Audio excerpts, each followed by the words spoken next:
Silent Responsive here.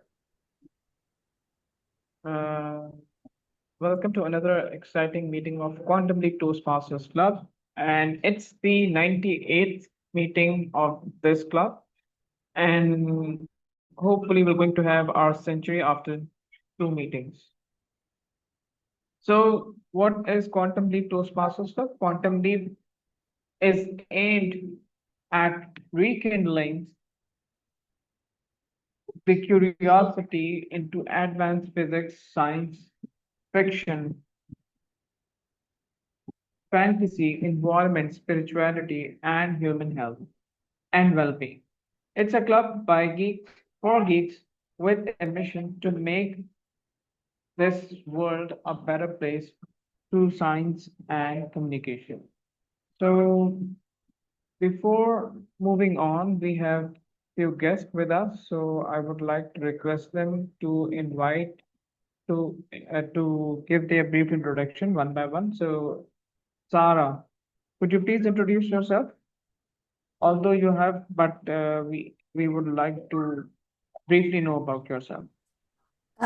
Yes, so my name is Sarah Zahidi. I used to be a member of Toastmasters, both Islamabad Toastmasters Club, and I was a member of the Toastmasters Club in London when I was working there.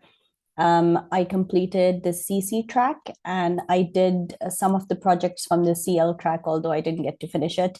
And then recently I've been thinking that I haven't had a chance to practice public speaking a lot, and I find myself like struggling to find the right words. Noreen advised, why don't you join this online club? And it's for advanced speakers. And I think today is just about kind of easing into it. Thank you so much, Sarah, and thank you so much, Noreen, for inviting Sarah to Quantum Leap Toastmasters Club. We look forward to have you in our future meetings, and we would love if you become a member as well. Okay, so next we have Fatma. Fatma, could you please turn on your video and introduce yourself? Hello, good morning good afternoon. Am I audible?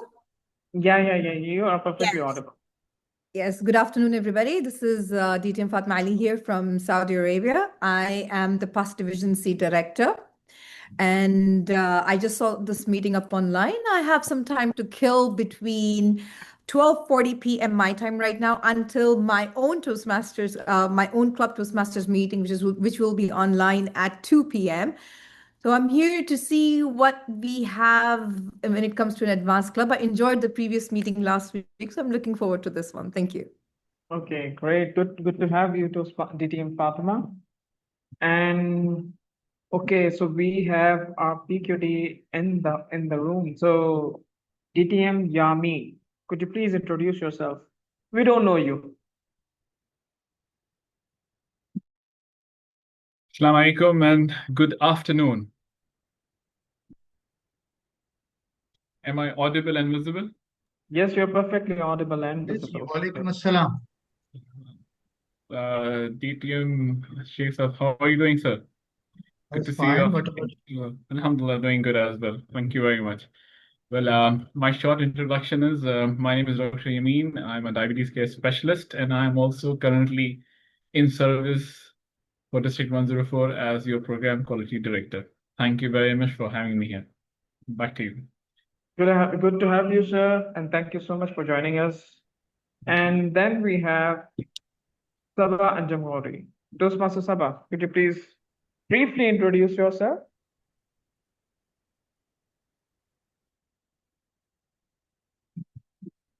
I think she is. Yes, Sabah. Yes, please. Hello, Yes, you're can you audible. hear me? Yeah, you're perfectly audible and My visible. name is Sabah Jambori and I'm Area Director, Area 53. Okay, so good to have you, Toastmaster Sabah. Thank you. So now, without a further ado, let's start our today's meeting. Fortunately or unfortunately, I'm the Toastmaster of the day, so we don't need for the introduction. Okay, so thank you so much, everyone, for joining today, and good afternoon and good morning wherever you are. So I recently read a joke about a patient who went to the doctor and said, "Doctor, what's the secret to living a long life?" The doctor replied, "Do you smoke? No. Do you drink? No. Do you eat junk food? No. Do you stay up late? No." The doctor paused and said, "Then why exactly do you want to live longer?" So, thankfully, today's meeting is not about giving up everything we enjoy. It's about understanding how small, healthy habits can help us enjoy life better and longer. So, since it's an advanced Toastmasters Club, we start with the keynote speech, then we're going to have the prepared speech, and then we have amazing table topic session. Finally, the general evaluator briefly, uh, general evaluator provide us the valuable feedback with the help of his team. And we have a team of role players like the language evaluator and word master. And today's language evaluator and word master is, just a minute.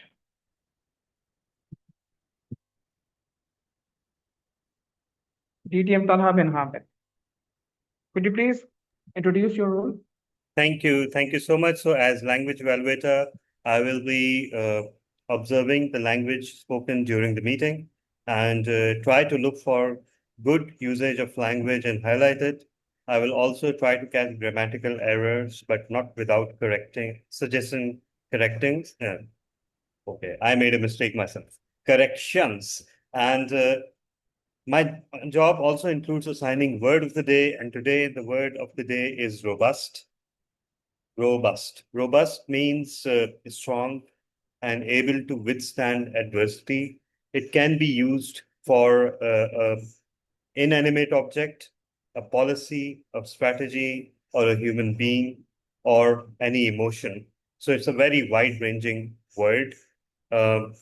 One example usage would be that the old bookshop in our neighborhood has a robust collection of classics, which means a very strong, very diverse collection. So it's a very robust word, if I must say myself, and you're all not only encouraged, but implored to use it. Over to you, Toastmaster of the Day. Thank you so much. Since you are the timer as well, so briefly go with the timing rules. It would Yeah. be good for the guests. All right. So I'll just recap briefly. You need to see my window for your timing indication. Whether you're a keynote speaker or a prepared speaker, you have a minimum time, an intermediate time, and a maximum time. So for most speeches, it's 5, 6, and 7 minutes. For keynotes, usually today's keynote is assigned 20 minutes. So we'll be showing 15, 17 and a half, and 20. For table topics, it's 1, 1.5, and 2. For evaluations, it is 2, 2.5, and 3. And finally, for our 2 special 1-minute segments, the one is round robin evaluation, and the second is a mini evaluation of the table topic. We'll show a timer just for 1 minute, which means everyone will have essentially 1 minute and a margin of 30 seconds. So you won't see red, yellow, and red for that. You'll just see green, and it will directly convert to red at the end of 1 minute. Over to you, Mr. Toastmaster of the Day. Thank you so much, DTM Talha, for explaining the role. And now it's time for me to introduce the keynote speaker of today's meeting.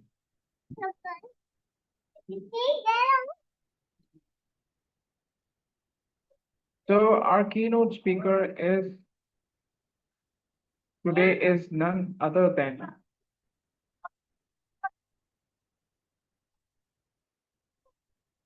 just a minute, just a minute.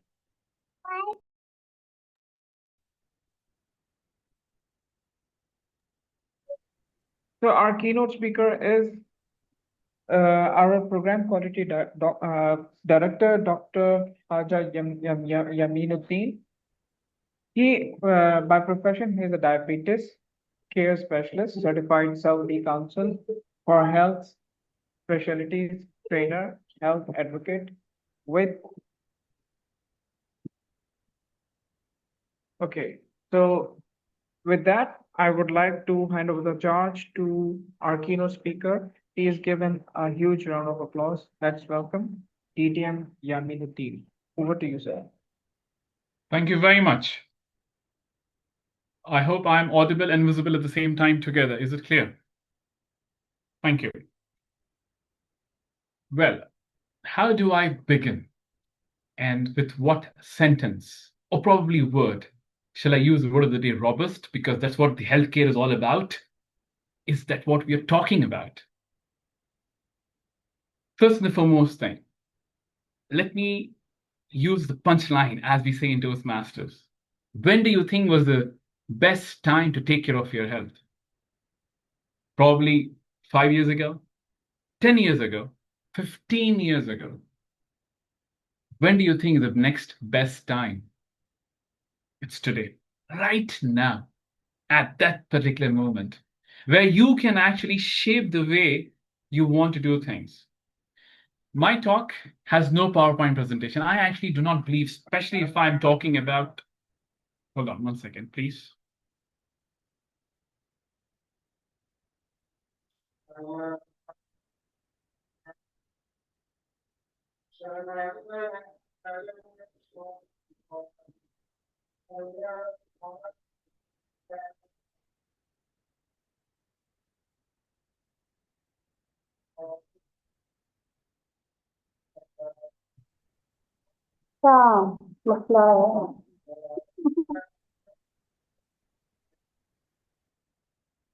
It's Zohar time, so the Afana was going on. All right.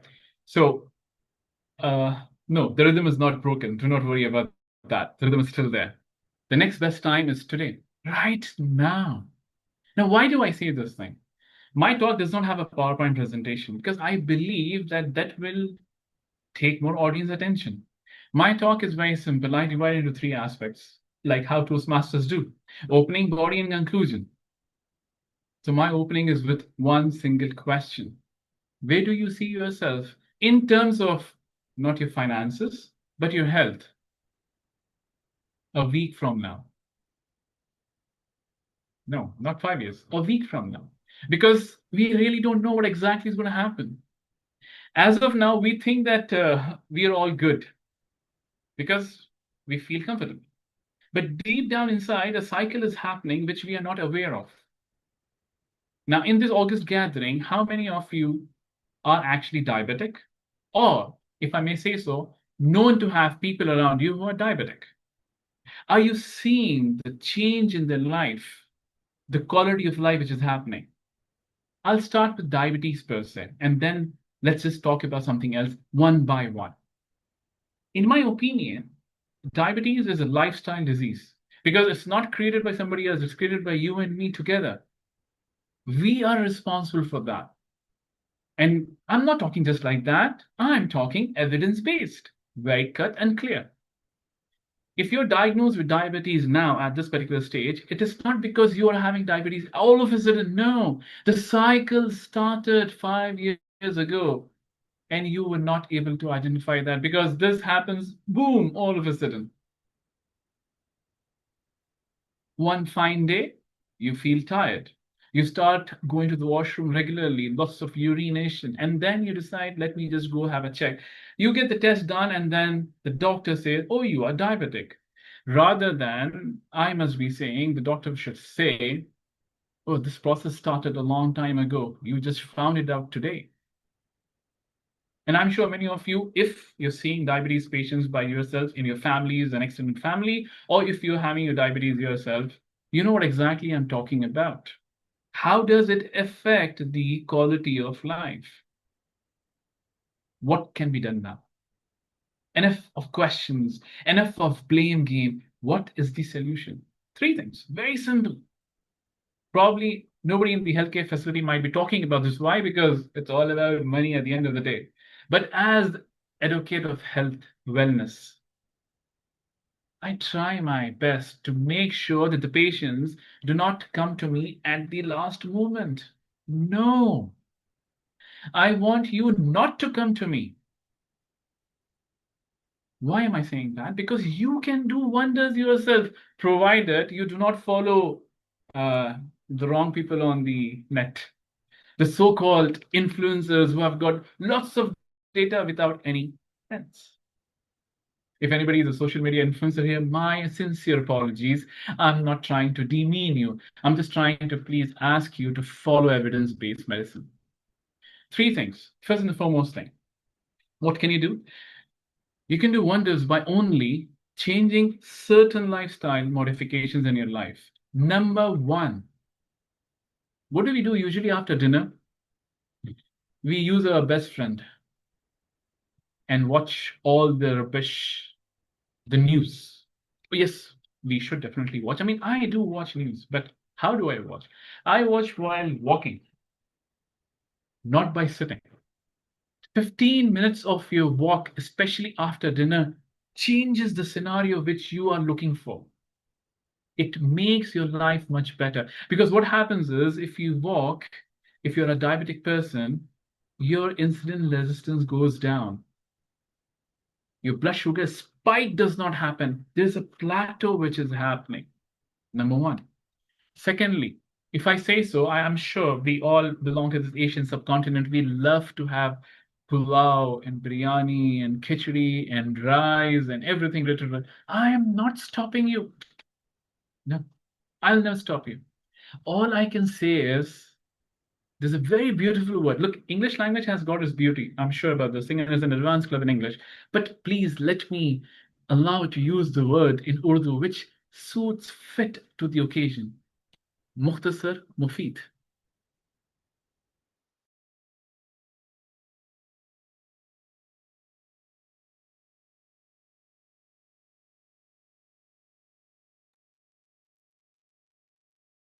I think the automatic sensors that detect usage of Urdu language came into play. Let's just wait. तकरीर भी मुख्तसर हो गई मुस्तफीद होते होते Exactly.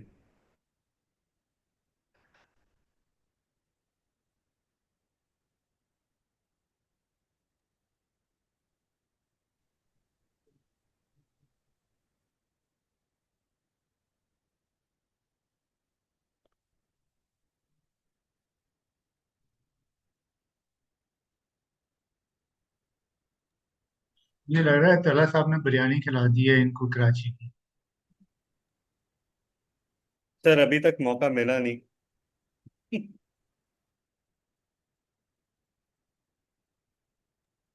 वो हैदराबाद के हैं दुनिया में हैदराबाद की बिरयानी बड़ी मशहूर है जी बिल्कुल बिल्कुल। और हैदराबादी खाने, वैसे तो कराची भी एक मरकज है हैदराबादी खानों का। तो तो आपका तो कराची में पूरा एक बाजार है जो है हैदराबाद हैदराबादी कॉलोनी। बाजार है जी जी जी बिल्कुल। Hyderabad colony, yes. कॉलोनी। उस हैदराबाद के बाजार में अचार की एक बहुत बड़ी दुकान है जी जी उसको जी। 150 तरह का अचार मैंने देखा है वहां से राइट राइट राइट। सर, आपका इत्तेफाक कब हुआ जाने का?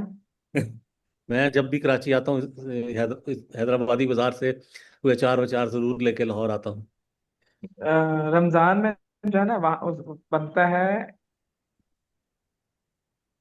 रमजान के दिनों में सर क्या बनता है? Harees. Special harees. It's quite लेकिन डिलीशियस। लेकिन अब वो year round pickle. Okay DTM। Yes, yes, yes. That's a very same DTM, Fatma. Only we have, there are so many similarities, but also local varieties. But yes, what the The West, very yeah, a very different thing over there is that I have taken the pickled or achar from beef, achar made from beef.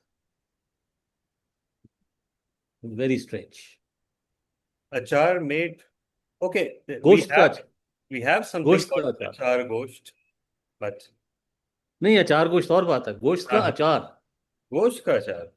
Oh, oh, एक तो ना कि आप ATM गोश्त Fatma पका रहे हैं also उसमें has अचार it. डाल लें। All right, that's something I'm hearing for the first time. Very strange. The very, I mean, the very purpose of achar or pickle was to preserve healthy fruits and vegetables, but leave it to the people of the subcontinent to insert meat into everything. Next thing I'll be, even we call mithai sweet meat if you think about it. So नहीं, ये ऐसा होता है ना कि जो गोश्त होता है वो अचार के मिसाले के साथ मैरिनेट करते हैं, तो वो ऐसा लगता है ना अच्छा, गोश्त वाला अचार क्या होता है okay. गोश्त। So So our basically keynote, ATM गोश्त का Khwaja, अचार नहीं होता, yeah. मीट का keynote अचार कोई speaker नहीं होता, plan. लेकिन मिसाले के साथ जब मैरिनेट करते हैं ना, वो सेम ऐसा Let's continue this Sorry, food sir. discussion We went later. into a deep and nuanced discussion about the various varieties of pickles. So please, the stage is yours. Thank you very much. My apologies. This is a problem with technology. It plays havoc, especially when you are at the peak of everything. Sometimes when people try to pull people, technology tries to pull the context of everything.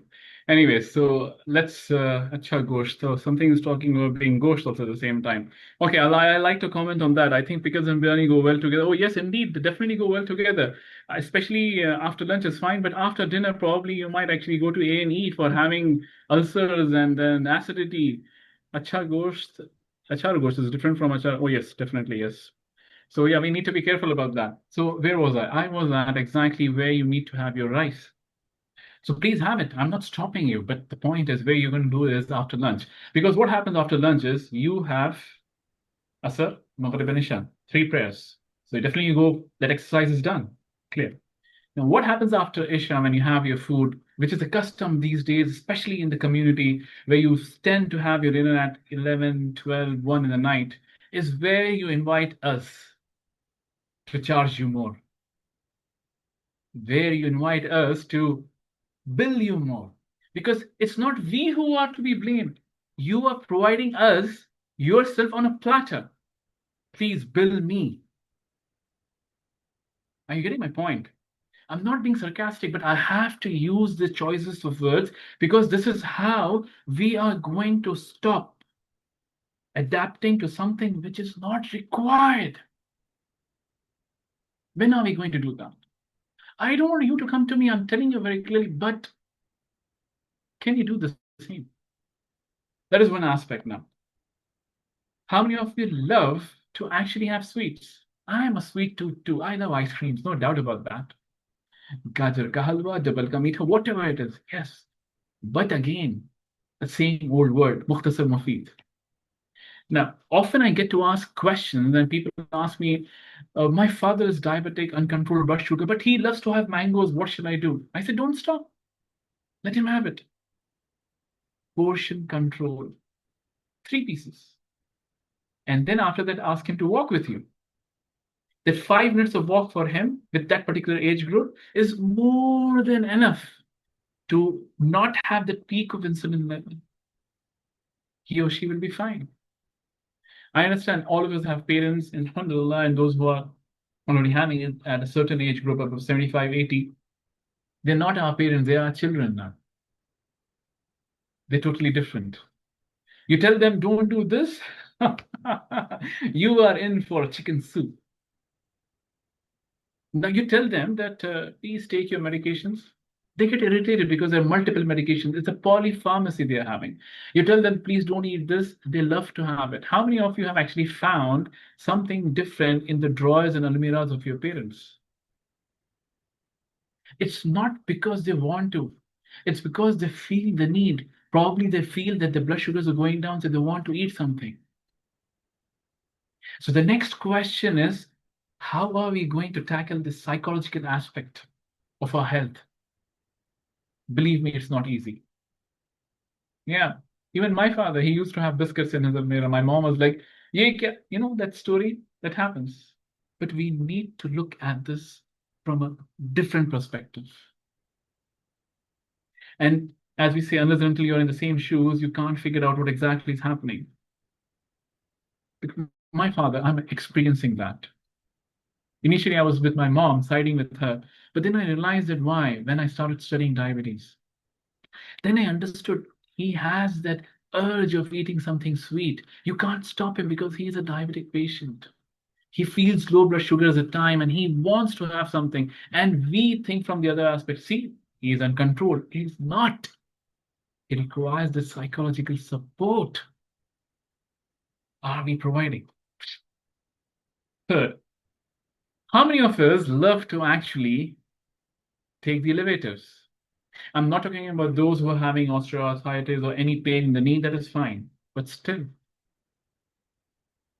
try to take stairs because this develops resistance training.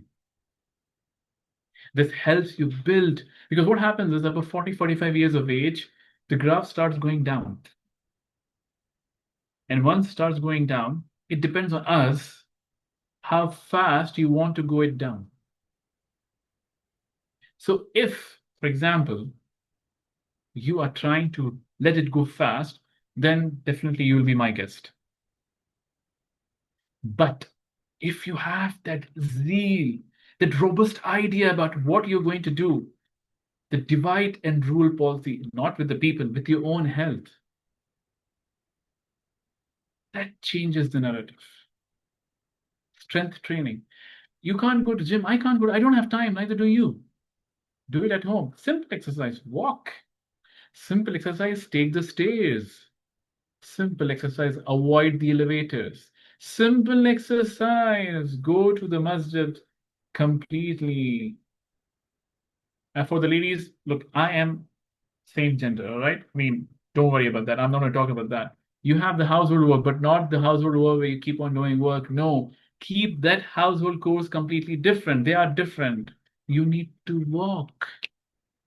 You need to spend time for your body. 10 minutes of walking every day is the basic thing which you can do for yourself. You don't spend money. You don't have to take membership in the gym. You save that money. Probably you can give it to me. No problem. Availability of freely available stuff, utilize them. I've always advocated walking. Go to the park. Look around people. Develop the habit of understanding people's psychology. Walk in the grass. Feel the greenery. Feel the freshness. Feel the fresh air talking to you. It reduces the stress hormones. Cortisol goes down. You feel good. And then you come up with productivity. Now, you must be saying he is talking so much. All these things are theoretically very easy, practically difficult to do. Yes, agreed. But are they impossible? I think I'll leave that question to you to answer. Difficult, I agree. I don't find time for myself. Sometimes I'm so busy that I don't even get time to actually pray. Then you're talking about walking? Dr. Saab, what are you saying? I know this, it happens. But this is not a daily routine. You're not busy always 24/7, not every single day of the week. You can take out time for that walk. Walk in the greenery, talk to people. We are so busy talking to this that we forgot the human connection.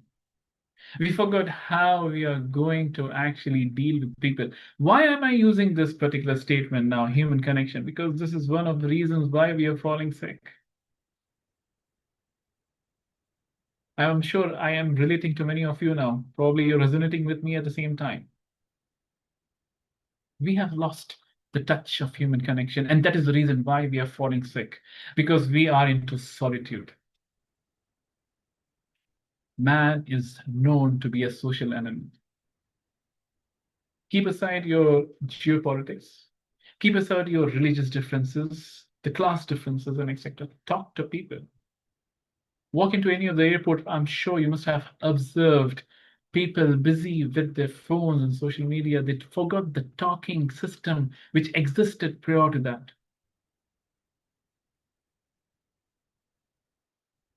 There's so much to say, right? I can talk about so many things. Let me talk about hypertension.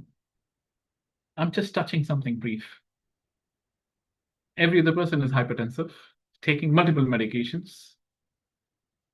You go to the doctor, he loves to prescribe, you love to take it. Yes, I'm being sarcastic. I'll have to. Because if I am going today to change your thinking style, I'll have to be sarcastic, and forgive me for that. Please accept the fact that you love to have medications and we love to give medications. We in sense of fraternity. Harsh talk, isn't it?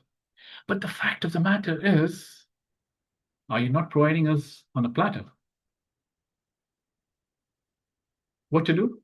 Again, 3 simple things. Very simple. Late night food, avoid it.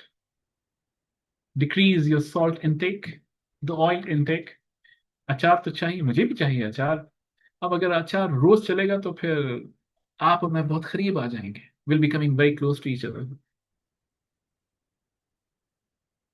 Isn't it? Have your breakfast. Now, breakfast is again a big myth. I know this thing. Somebody says that it was invented by XYZ so that people spend money on that. And then they say, no, breakfast is the first meal of the day. It has to be very good and etc. I am not going to talk about that. That is something different. Let me just put it very simple.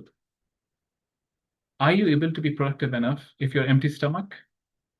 Or if you want to have something nice, slow, good, so that you actually go well? It's for you to decide. Secondly, have proteins, a boiled egg, an omelette, nuts, first thing in the morning, rather than having a heavy carbohydrate dish, which actually shoots your blood sugar levels up to a certain extent, where you even don't recognize that it's high up in the high. Avoid your carbohydrates in the night, have it during the day. And my very famous tagline, where I'm actually, people know me by that one, is very clear. I say, please close your kitchen by 8 o'clock in the night. And I'm sure that many will be objecting and saying that we are at work, we come home by 10 o'clock. I understand. My sympathies and empathy with you. No doubt about that. But once it is there, at least walk. No, Doctor, we are so exhausted after coming from work. The boss was so cruel, and this happened and that happened, and my colleague was, acting snitchy and this and that. I need to just, sit down, reply to emails and etc. Be my guest, because this is temporary. But once your health is lost, that is permanent. So you need to weigh the options. What do you want? Your health or the wealth which is going to decline over a period of time by spending on your blood test, your CT scans, your MRIs, your medicines, the hospital bills, and so many other things. After the end of the talk, probably you must be thinking that why did we call this so much difficult person who's completely kind of narcissist, or kind of someone who, what am I supposed to do? How am I supposed to wake you up? If I'm going to simply talk about please eat this, and do this, and yeah, you can do this and this and etc., you will listen from here and throw it from here. But this talk of mine probably today will not allow you to go to bed thinking that what has happened. This talk of mine will probably ask you to, he was very bad, but at least let us walk. This talk of mine will definitely say that this fellow was very sarcastic, very rude, but I should walk. Blame me, I don't mind. But if it changes your lifestyle, probably tomorrow you will end up praying for me.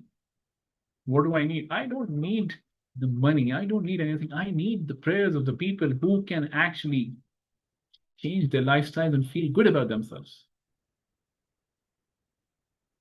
Ladies and gentlemen, fellow Toastmasters, I'd like to end my talk with only one statement. Your health is in your hands. Doctors don't own that. But the moment you step into the hospital, then you have no authority over your health. It becomes the property of the hospital. Many of you will understand what I'm trying to say. It's my fraternity. But being a health advocate, I'll be very honest with you. As I said earlier in the beginning, during the talk of my talk, I don't want you to come to me at the nth moment. There are multiple things you can do, so many things online available, so many influencers talking nonsense, graduates from WhatsApp universities and YouTube friends and diplomas from Twitter and so many other places.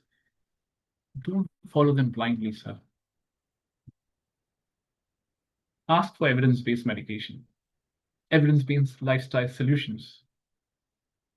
You can do that. Simple steps in life. Walk after your meals, especially after your dinner.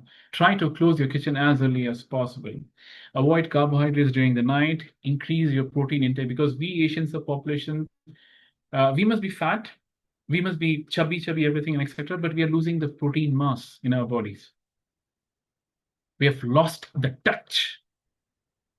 So to get it running, let's change. Today, just imagine for today, start doing it. Overall, your health, this is the right time to take care of it. Thank you very much for having me here. Thank you so much, DTM Yaminuddin, for such a wonderful and eye-opening speech, and very well said that your health is in your hand. So, if you have any question, DTM Yamin is here with us, and since it's the Q&A session, so please, yes, Toastmaster Asghar Adnan. Well, I have two small questions. I don't want to eat at the time. Number one, with all available discoveries of science, do we have a possibility of eliminate it from our body for all time to come, or it will be with us if once enters in our body? Number one. Number two, I always bring achar, mango, biryani for my mother-in-law. She is a diabetic patient, but her daughter is paranoid. She placed a complete ban on her. What are some of the ways to convince her to let her take these things in a measured level? He wanted to kill her mother-in-law. His mother-in-law, All sorry. these questions for me. Oh, okay. I was just wondering if it was actually for me. All right. So I'll start with the mother-in-law first. That will be much better to solve it out immediately rather than going to the other thing. But for the first question, it was related to diabetes, Toastmaster Asghar? Okay. So as for the mother-in-law, well, it's a very difficult subject, and we have failed miserably in this aspect to help the equation between son-in-law and mother-in-law, especially when the daughter is paranoid. So I will refrain myself from commenting on this particular sensitive topic. Probably if my wife is hearing from the other. And apparently she cut off his She connection. was. So let's just wait. It was a serious question. Let him reply. It was a serious question because I'm facing this issue day by day. I always need to bring something for her. Then I was stopped because she is a diabetic patient. So yeah, and you only want the best. You only want the best for her, and you ask this out of the goodness of your heart. Of course. Yes. Yeah. Toastmaster Asghar, please try to solve your problems by yourself. Take courage. We will come to see you in the jail. We will visit you in the jails. This meeting is live on YouTube. Yes. So we are live. Anything you say will be recorded and live No, I'm asking just an innocent question because during his speech, doctor mentioned that we can do them in a measured level. And, it's a very good ground. Toastmaster Muhammad, can I give my 2 bits on this one? Oh, yes, sure. Okay, Assalamu alaikum. And I was hearing all the conversations and everything that was happening with the Yeah, achar and sorry. everything else. There's a problem Oh, with my he's back. internet. He's back. He'll advise. He will advise. So regarding the mother-in-law situation, I think I'll give a personal example for this achar thing. The achar thing is the problem here. Over a period of time, a very close known person of mine who loves to have achar was having it, and then over a period of time, he developed ulcers. So once the ulcers started happening, that actually led to severe bleeding and loss of blood. That actually led to series of cascade of events actually. I won't say stop it, but I definitely would like all of you to kindly please pay attention to that because it has got high content of salt and oil and those so many things. So once in a while is fine, but having it on a regular basis is something which is definitely demeaning to our own health. He ended up in ICU, and then they had to do a lot of procedures on him to just make sure that the bleeding had to stop. So I'll sincerely advise to refrain from having, especially in elderly patients who are prone to bleeding that way. And as for the first question, diabetes, I will also mention here that if you're newly diagnosed and if your blood sugar levels are well within control but newly diagnosed, there's a possibility that you might actually reverse it back. And science has come to that conclusion that yes, it can be done. So that is from the science point of view, science. But let me tell you from my personal experience that I have lots of patients who are newly diagnosed. When they asked me that they went to the private sector and they gave him lots of medications, I told them that you have two options. Either you follow the medications or you follow a certain lifestyle pattern. And alhamdulillah, when they started following the certain lifestyle pattern, now they are back to 5.6, which we call as the HbA1c, and they are off medications. Basically, they never started one. So to reply to Toastmaster Azhar's question, yes, there's a possibility you can reverse these things very nicely, provided you have the zeal and the robust planning of your own health. Hope I answered the question clearly. Irfan Farooqi Saab is raising his hand. Yeah, Thank you very much. Azhar did not want to reduce the problem. He wanted a solution to increase the problem for his mother-in-law. Well, I wanted to ask you, Dr. Yamin, one question. You have talked about the causes of diabetes. They are physical, biological, but are there psychological issues also that create diabetes? You're absolutely right. Let me give you my example. I'm a pre-diabetic now for the past almost 8 years, and I very honestly say this on all platforms. There's nothing to hide about it. But what are the reasons for my pre-diabetes? It was stress. Because I close my kitchen at 8 o'clock. I don't have my school habit since a long time. I don't have fast food. I think it's almost 7 to 8 years since the time I actually checked or touched the family of colas and Pepsis and 7-Up. So I don't usually have this thing, but the stress which you deal with, the work around, the people around, and the family issues and whatever you get into this thing. So this raises your stress levels to a certain extent where you actually fall into the category of being sick. So it all depends again on your genetics. Probably you're prone to hypertension or diabetes or ulcers, anything is possible. So we need to actually look into this aspect. So I agree with you, and I'll definitely say that stress definitely increases your blood sugar levels. If you're already a diabetic, for example, anyone, if you can see your stress levels and your blood sugar levels. You check your blood sugar level when you're happy, and you check your blood sugar level when you're stressed. The difference itself will give you an answer that where you are heading. I hope I answered the question. Thank you. So we have Noreen Fatma with us. Noreen, could you please? Yes. Thank you so much, DTM Yamin, for such an insightful session. I just have a question. Could you please share the symptoms of pre-diabetic and how to deal with them briefly? Pre-diabetes symptoms are usually none. That's the biggest problem. But how do you get to know that you're diagnosed with that? Only one thing. Somebody said that, let's just get a body checkup done. Then you just go and get it done, and then you see, what happened? All of a sudden, you're scared. Then somebody says that, I just got my blood test. All of a sudden, they said I'm diabetic. Okay, let me also get it done. Let me see what exactly happened. These are the common ways you actually are diagnosed with pre-diabetes. But very rarely does it happen, and I'm using the word very clearly, that you tend to come across situations. For example, you are exhausted, even after doing nothing. You're at home on a Sunday or Friday or Saturday afternoon and you're doing nothing but you're exhausted. You are actually passing your urine frequently.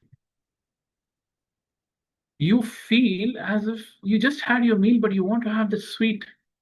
That craving is increasing. Why am I having this craving? You feel that all of a sudden I feel some kind of burning sensation in my feet, some tingling, some numbness. What is happening to me? And then you talk to a friend who's already a diplomat of YouTube or WhatsApp University graduate, and then they give you 1,000 things, and then you get more confused. Then finally you try to find someone from Instagram, and they confuse you more. Then finally you say that let me just go to a doctor. And if he's really a good doctor, then he narrows down everything, or else he says, yes, this is my goat, and I'm going to slice it to the best of my ability. And then finally you get the test done and you see that you are okay, pre-diabetic, or you are actually diabetic for very high blood sugar levels. So this is how you get to know. Anything else? We have 2 minutes to go. So, yeah.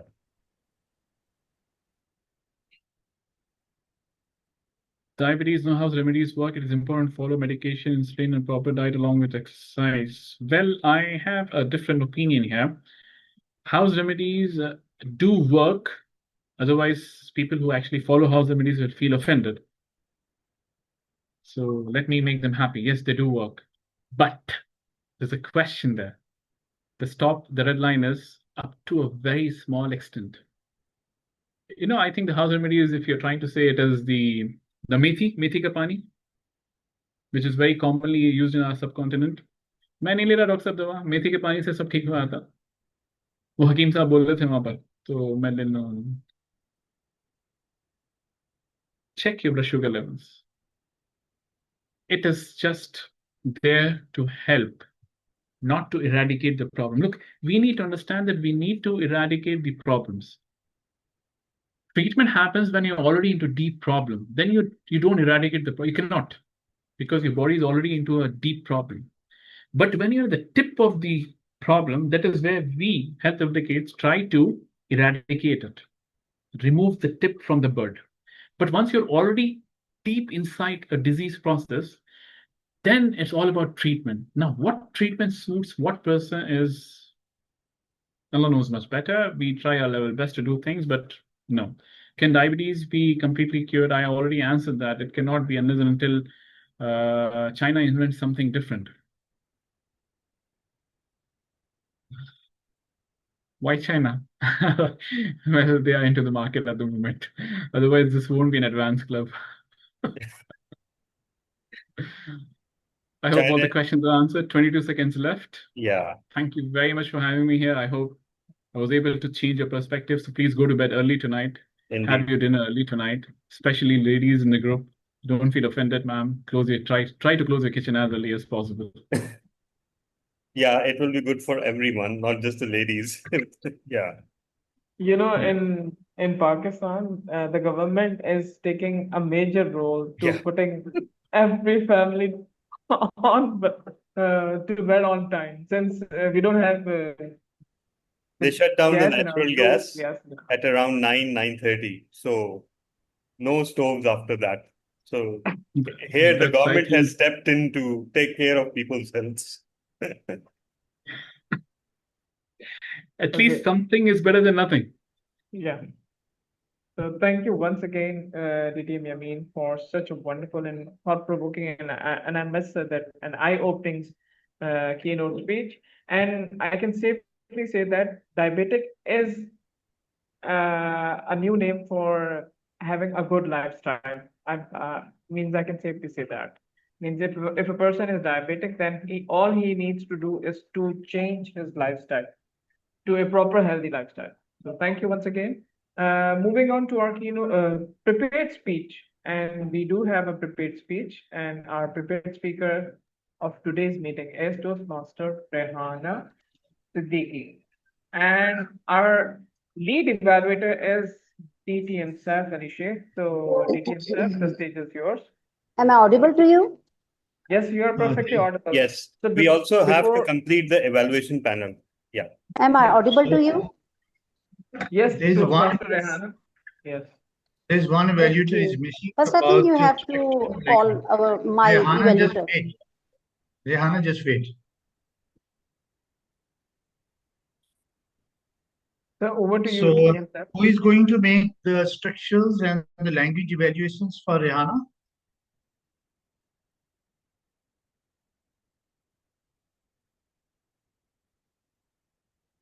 We can I'm request audible? DTM.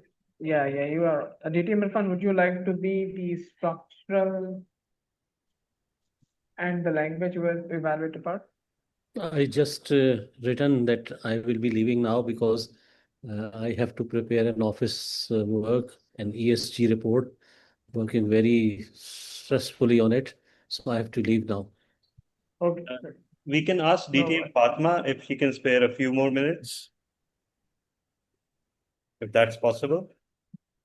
Sorry, what would you like me to assess? I'm You- like, I'm multi-managing I know. things too.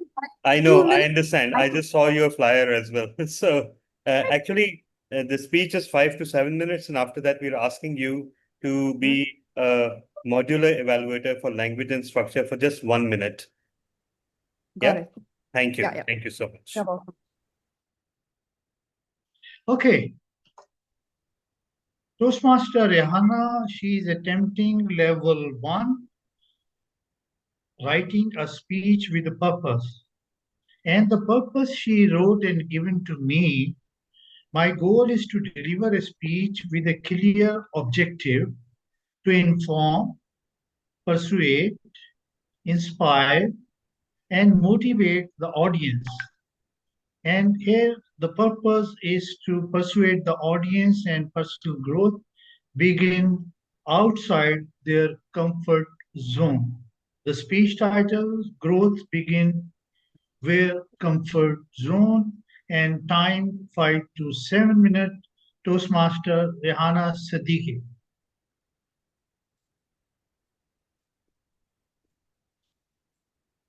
Assalamu alaikum. Am I audible? Okay. Yes, you are. Yes. Good afternoon, my fellow member, distinguished Toastmaster, and honorable guest. Assalamu alaikum. I want to begin my speech with a simple question. Do you ready? Are you ready? Okay. Do you know what is the most expensive place in the world? Any of you? Only 3 options. Any? Switzerland. Yes. Okay. Some say Singapore, some say Europe. These are the most important and most expensive places in the world. But I believe the most expensive place in the world is your comfort zone. Why? Because inside this comfort zone live countless dreams that never become reality, businesses that are never started, ideas that are never shared, even speeches that are never delivered. So today my purpose is simple. I only want to convince you all that if you truly want a growth, if you truly want to grow, you must have to become comfortable with being uncomfortable. Okay, let me explain how. A few years before, if someone had asked me to stand in front of audience and speak for 5 minutes, okay, even 1 minute, I would have searched for every possible excuses, such as, oh, no, I'm not ready. I'm not a good speaker. Oh, wow. What if I forget everything? What if people laugh at me? The fear wasn't an audience. The fear was judgment. Then I joined Toastmasters. Although my first speech wasn't perfect, I stumbled many times. I almost forgot few lines. I was so much nervous. But something amazing happened. Nobody criticized me. Nobody laughed at me. Instead, people applauded a lot. They encouraged me. And also, they gave constructive feedback. And that day, I learned something more important and more powerful, that growth never asks for perfection. It always and only asks for courage. And that lesson didn't only remain in the meeting room of the Toastmasters. It transformed the way I approached. As many of you already know that I run my own business, and as the owner of a skincare brand, we normally launch a new products in the market. So when we introduced new product in the market, there were so many risks. Would customer like it? Would they trust a new formulation? Or would the investment be worth it? Because there were no guarantee. So imagine if we had waited until everything felt completely safe, we would still be waiting today. Because I believe progress belongs to those people who are willing to take calculated risk. Okay, let me explain with another scenario. As you all know, we often allow our fears to make our decisions. Are you agree with me? Yes? Yes? Almost. Such as we don't apply for promotion because we're afraid we might reject it. We don't start exercising because we're afraid we will quit. We might quit. Okay? And we don't start business because someone else already might be doing it. We don't volunteer for meeting roles because we fear making mistakes. But here is the irony. Remember always that the things we fear the most are the very things that help us grow the most. Because confidence never before the action. Because of the action. Imagine a butterfly. Before it can fly, it struggles inside its cocoon. But if someone voluntarily cuts open the cocoon to make life easier, the butterfly never develops the strength needed to fly. So, because same is our challenges, because the struggle is not the obstacle. The struggle is the preparation. Our challenges works the same way. Our difficult speech, our challenging project, or our uncomfortable conversation strengthen us for the next opportunity. So today, I want to leave you with a challenge. This week, volunteer for a role you have never done. Speak to someone you have been hesitant to approach. Take a small step beyond your comfort zone, because your future isn't built by what feels comfortable, but it by what requires courage. As the time runs out, okay, I'm going to end my speech with the quote that perfectly capture my today's message.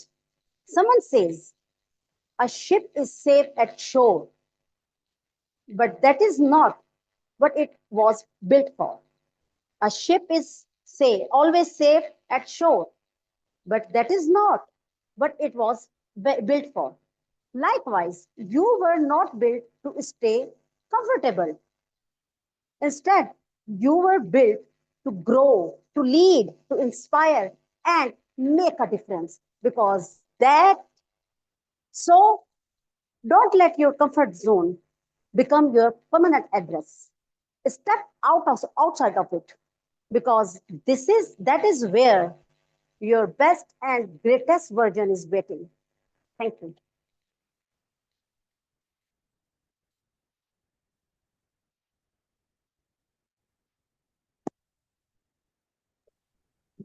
Thank you very much. Thank you very much, Madam Rehana Siddiqui. And let's move to the evaluation part.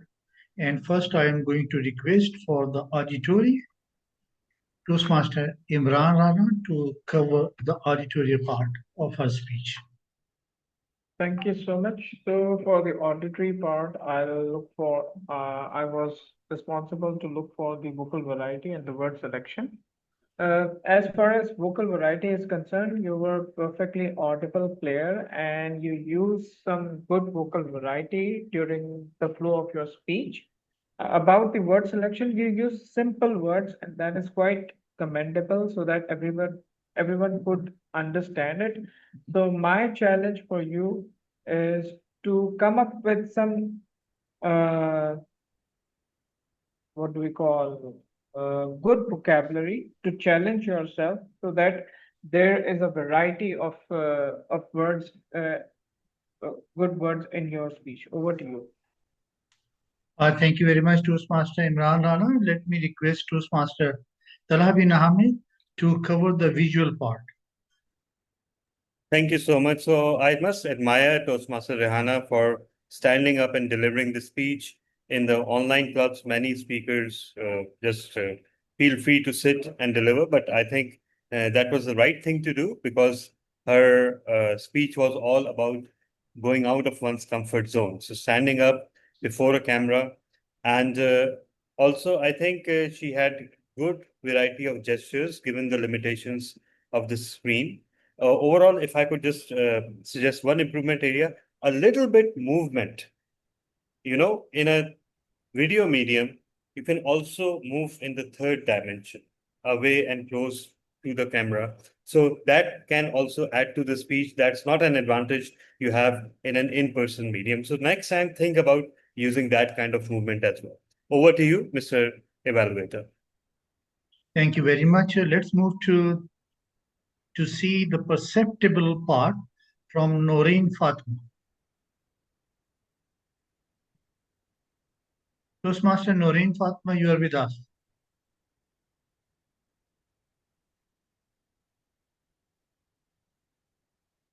Yes.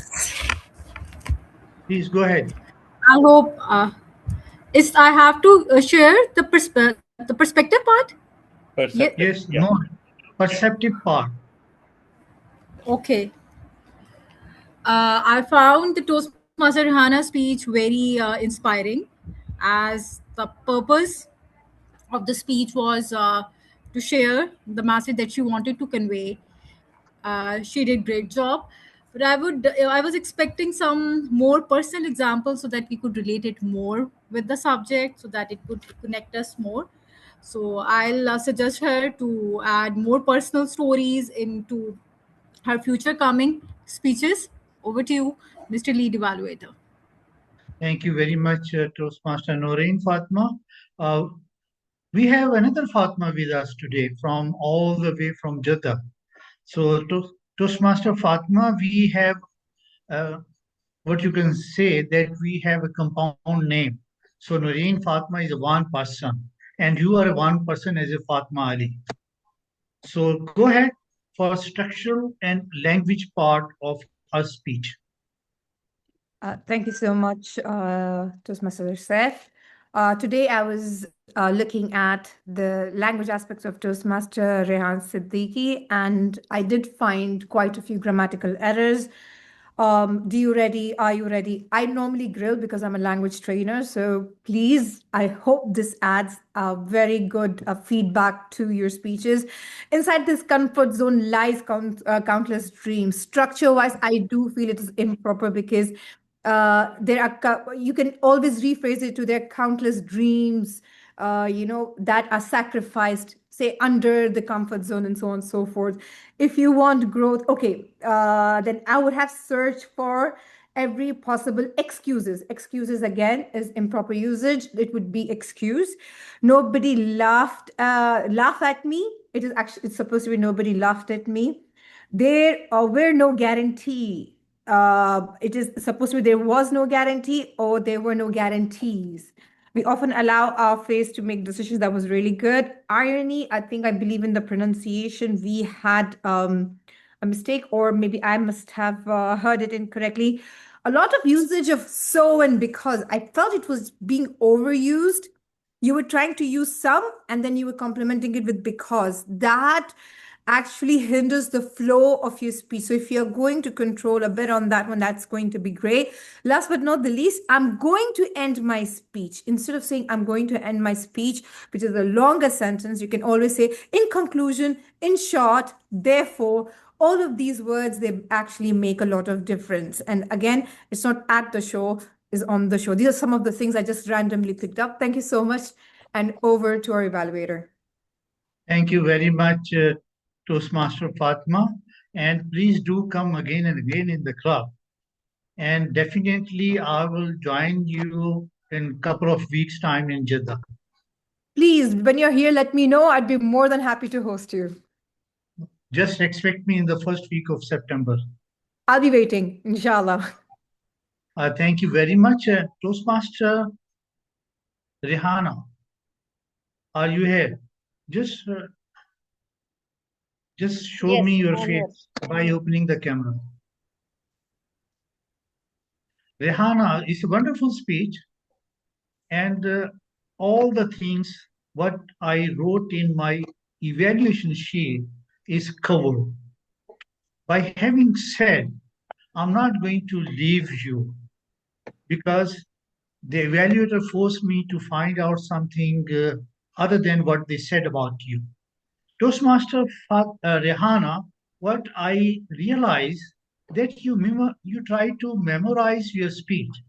I strongly recommend avoid to memorize, just to visualize. There's a difference between memorize and visualize. Try to give your next project to visualize instead of memorize. And you was rushing at the end. Is a red sign is not to kill you. Just relax and conclude your speech at your own pace. I personally suggest you, whenever you are going to give the project, consult your mentor. Work with your mentors. He will help you to make a big speech for you. For this, I will request Toastmaster Rehana Siddiqui to give us your feedback to the evaluator now.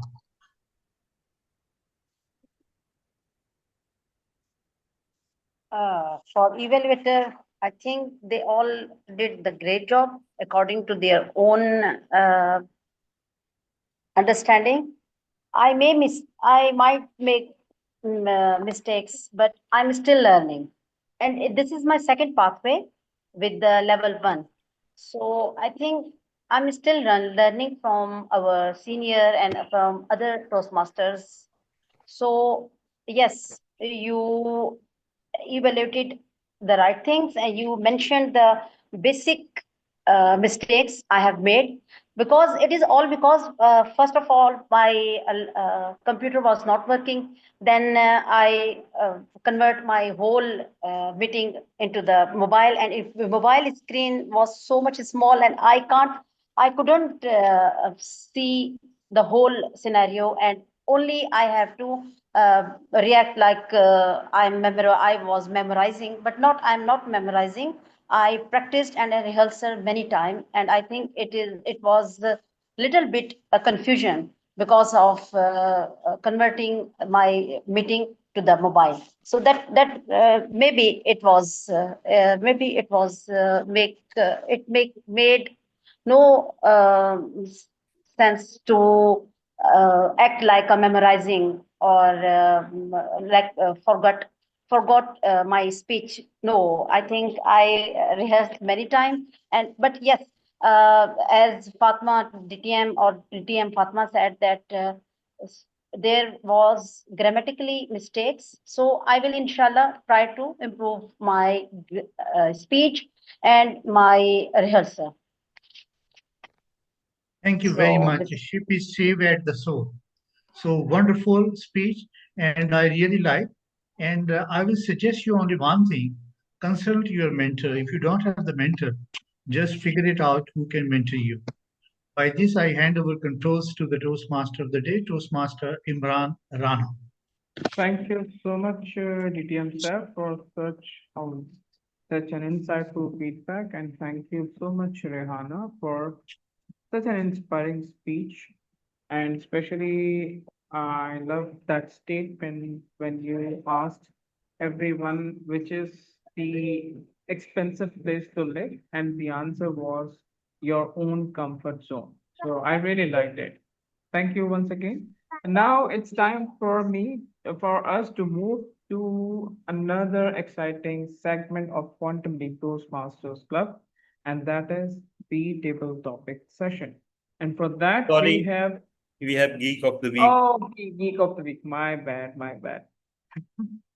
And today's Geek of the Week, the person who just interrupted me, he is none other than distinguished Toastmaster Talha bin Thabit. So Talha, the stage is yours.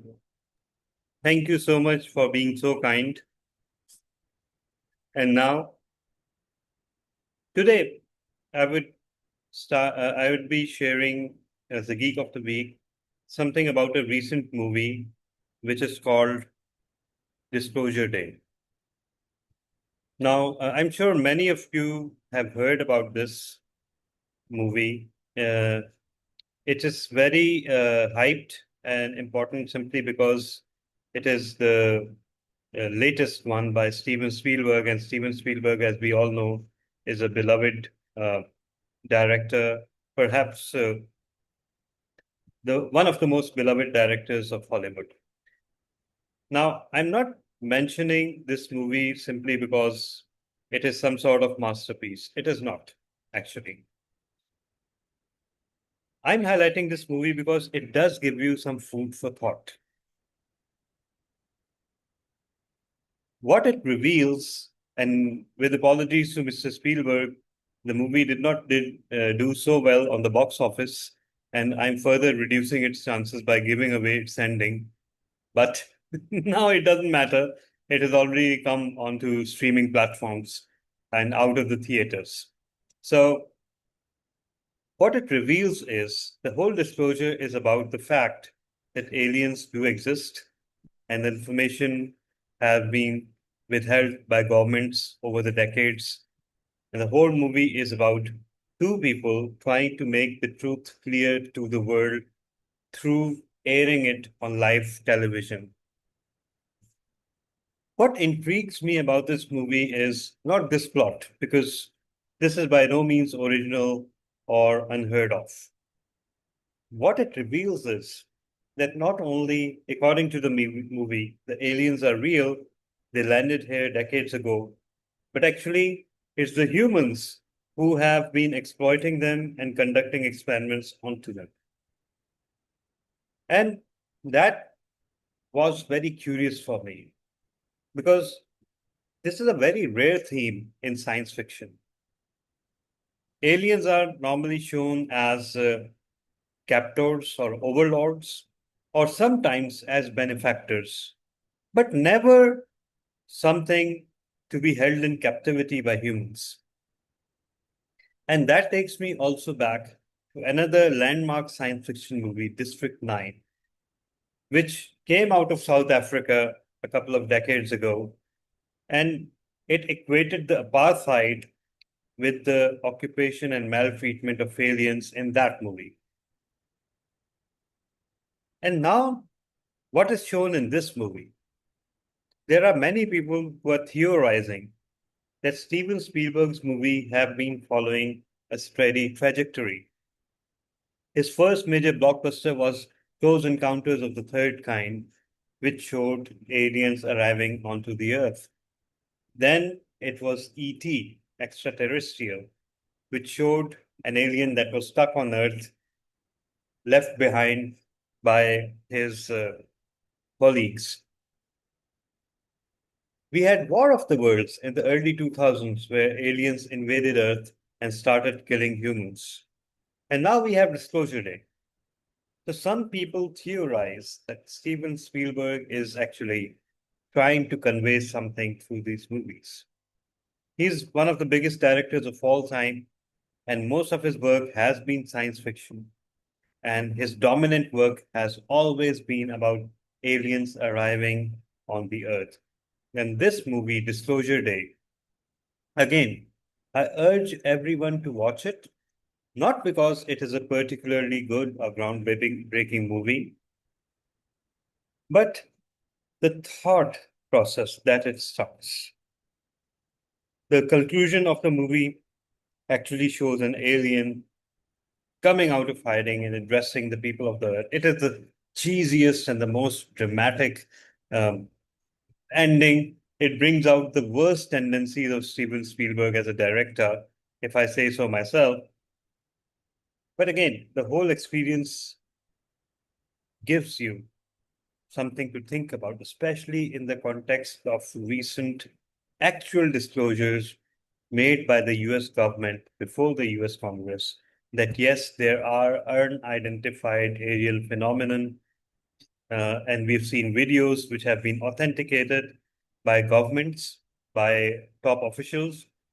They're not necessarily saying that those are aliens, but they are admitting that their source and their identity is currently not known. And if you think about it, the direction the world has taken after the invention of the microchip in the last 3 to 4 decades cannot be explained by normal human intellectual evolution. I can give you countless examples of how unexplained and unexplainable progress has been made. Make of that what you will. My job today is just to give you some food for thought.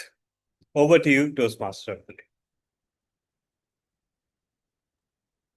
Thank you so much, DTM Talha, for such an insightful Geek of the Week session. Okay, now it's time for us to move towards the third segment of this meeting, and that is the table topic session. And to conduct table topic session, we have amazing Toastmaster Noreen Fatma. So, Toastmaster Noreen, the stage is yours. Thank you so much, Mr. Toastmaster of the evening. My fellow Toastmasters and distinguished guests, welcome to the one of the exciting session of a Toastmasters meeting, and that is the table topic session. And let me tell you that this table topic session is a bit different from the other Toastmasters Club meeting. You would be wondering how. However, in this session, the first speaker would be evaluated by the second one, and the cycle goes on. However, the last speaker, table topic speaker, would be evaluated by the first speaker. So it seems interesting, and the reason behind designing the table topic session in this format is that to make all the audience attentive throughout the session so that we can learn from each other. And today's word of the day is robust, which means difficult to change, something strong. So I'll urge you to use word of the day during your speeches. So let's begin with who we have. Do we have Toastmaster Bilal Aslam with us? Bilal Yes, Aslam, I can. Yes, we do. Am I audible? Okay, thank you. Yes, you're audible and visible. Thank you. So, Toastmaster Bilal, your topic is, if your health could send you one WhatsApp message today, what would it say? If your health could send you one WhatsApp message today, what would it say? Over to you, Toastmaster Bilal. Okay, thank you very much. Those and what we call the table topic master. Okay, so what I understand, the topic is if my health, I mean like physical or emotional health, could send me a WhatsApp message, what would that be? So I think what we have been reading since our childhood is like health is wealth. Okay, you know what I have seen in my life. There are many statements which you come across, you hear them, but you do not understand. Initially it feels like you understand, but it takes ages when you actually understand. So now I truly understand this: health is wealth. So I think if my health sends me a message, it would be this line: health is wealth. And the reason we're saying this is, I have seen, even if you have so many blessings in your life, I'm not negating the benefit of having the blessing, but if you are not healthy, you won't be able to enjoy that. And the life is not the numbers, like you have to have more things. It about the moments, and in the moments, if you are not there, if you're, because of your physical health, because of your emotional health, because of your intellectual health, because of your, there are so many ways you can measure the health. So I think the if you do not have the good health, you won't be able to live the life. And to live a good life, there must be a good health, and that would be the message my health would send it to me with the green and the yellow light. Now I think my time says that I might qualify the timing zone. So over to you, Toastmaster, table topping master. Thank you so much, Toastmaster Bilal, for such a great message. Yes, health is wealth. Now we are moving towards the next speaker. Do we have Toastmaster Muhammad Asghar with us?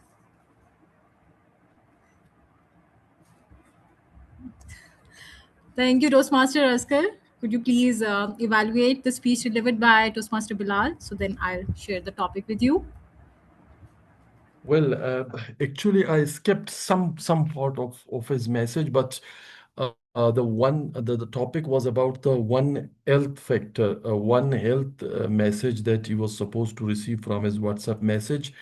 What I heard and liked is the way he repeated the sentence in order to take time to absorb it. And then he started to talk about the subject and the various aspect, the importance of the aspect of his health, and brought out one factor or the message that he wanted to receive from his WhatsApp message.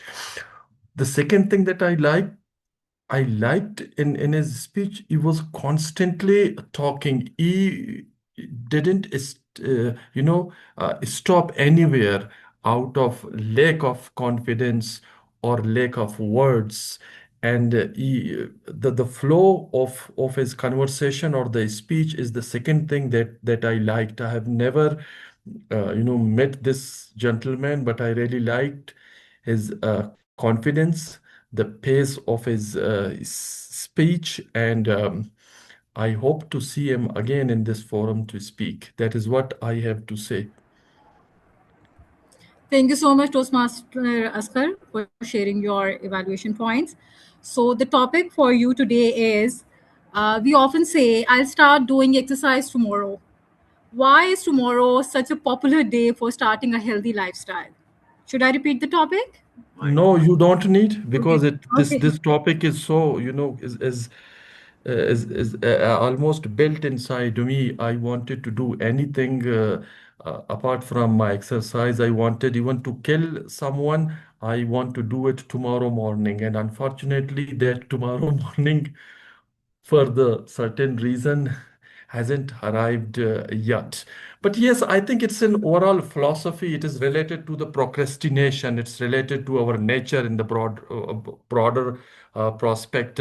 It's our tendency to delay the things, and we always want to take time to do certain things, but then perhaps we forget much more urgent problem uh, because we somehow cannot rationalize or divide the things into urgent, important, super important, urgent, and important. We need to make those boxes, and we need to do those things which are urgent but not important. Sorry, important but not urgent. And we have to prioritize this philosophy in our life, that the things that we wanted to do. And after that, I think we will be able to do our important thing from the next morning. This includes the exercise. I believe that there are certain tools, techniques, and skills that we need to learn in order to bring ourselves on the track.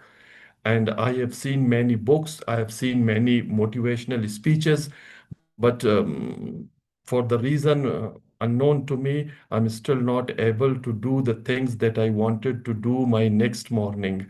And I totally agree with you that my next morning hasn't arrived yet. Over to you. Thank you so much, Toastmaster Asghar. We all are dealing with this procrastination issues, and I hope we will be able to overcome this maybe sooner or later. Now we have our next speaker. Do we have Toastmaster Sarah with us? Yes, I'm here. Hello, Toastmaster Sarah. I would like you to evaluate the speech just delivered by Toastmaster Asghar. Then I'll share your topic with you. Okay. This is a very new way of doing table topics, and also I feel like I've been thrown into the deep end. I came here for a table topics, and I'm doing an evaluation as well. So Toastmaster Asghar, what really grabbed my attention, you started with something funny, you had some humor in it, and that held my attention, and I really wanted to hear what you had to say. Even if I want to kill someone, I'll do it tomorrow. I feel like all of us have felt like that at some point with somebody.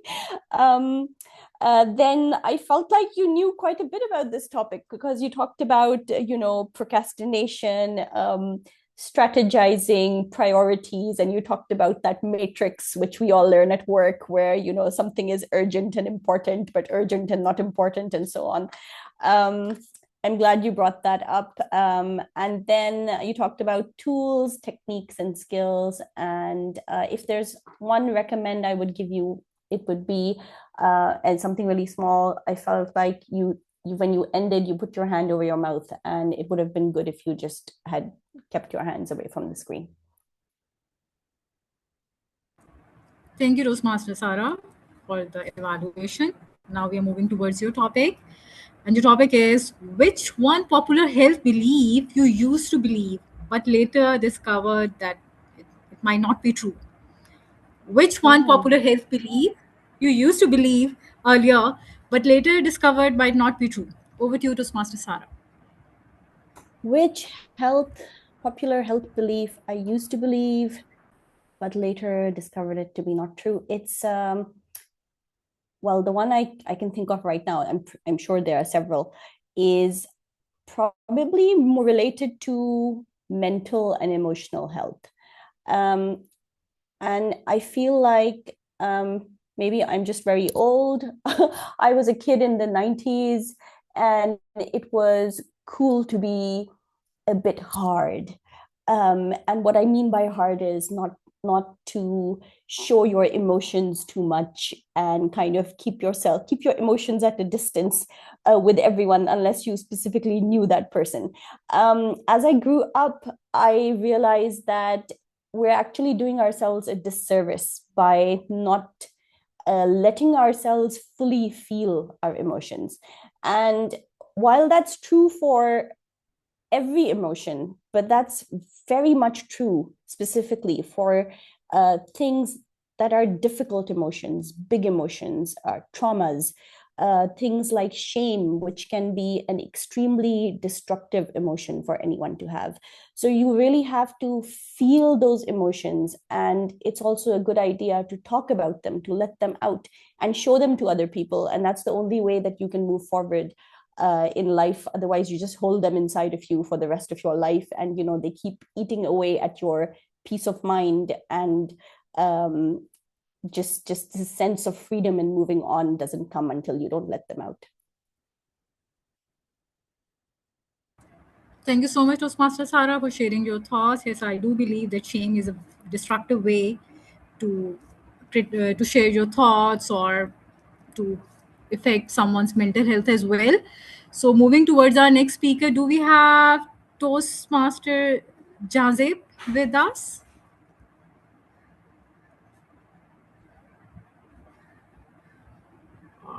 I think, or Yes, should we yes, I'm available. Okay, thank you, sir. So please evaluate the speech delivered by Toastmaster Sara, then I'll share your topic with you. Right. TM Sara talked about some issues with regards to mental health and the myths. She took the very serious or tricky question in a very, technical way, and she tricked the topic into the health topic, which I liked a lot. And she started off with a gradual talk, and then eventually she turned the topic into the mental health, and then she, delivered a proper table topic speech which had the opening and a body and a proper conclusion. So the control over the topic, control over the talk, and proper opening and ending, it has been a great talk. Thank you so much. Thank you, Toastmaster Jazeb. Now moving towards your topic, we often blame people for their health, that they don't exercise, they don't eat, they eat unhealthy foods. Don't you think that sometimes we are too quick to judge them? Sorry, can you repeat? Should I repeat? Yes, please. Yeah. We often blame people for their health, that they don't exercise or they eat unhealthy. Don't you think that sometimes we are too quick to judge people? Right. Thank you so much for a wonderful topic. And my take on this is I judge people whenever I start exercising.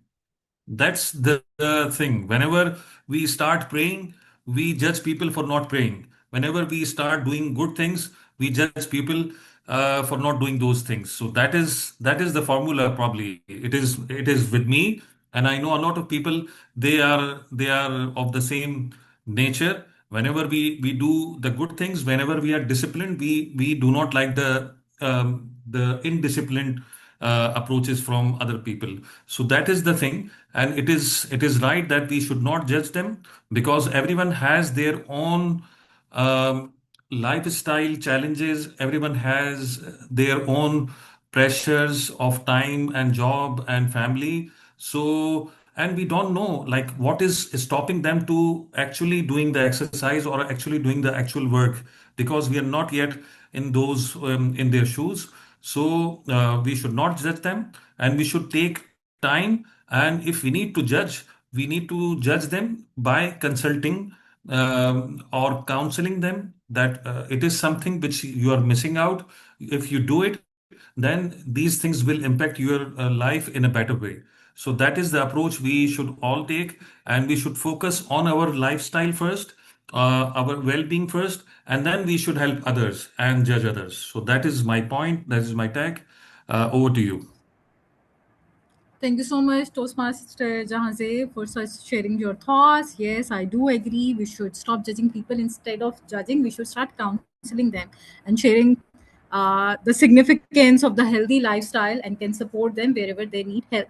So, do we have our next speaker? May I request DTM Talha if he's here with us for my next topic? Okay.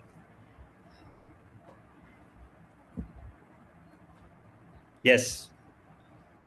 Okay, that's great. Could you please evaluate the speech delivered by Toastmaster Jazeb, so then I'll share your topic with you? Sure. So Toastmaster Jahazeb jumped into the topic right away. like a spring-loaded jack-in-the-box.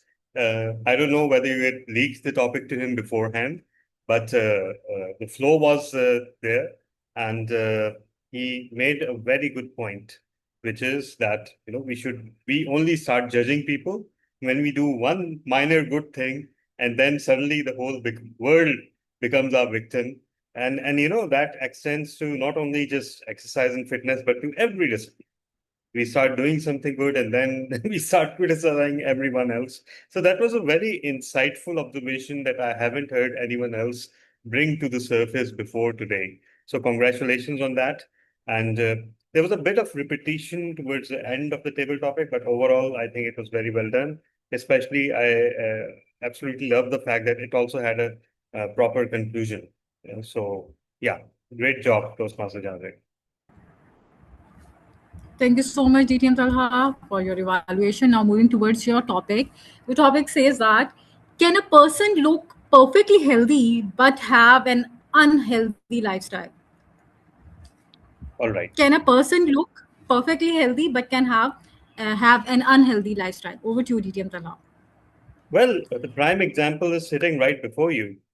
I mean, I look like a supermodel, and everywhere I go, people fall in love with me instantly.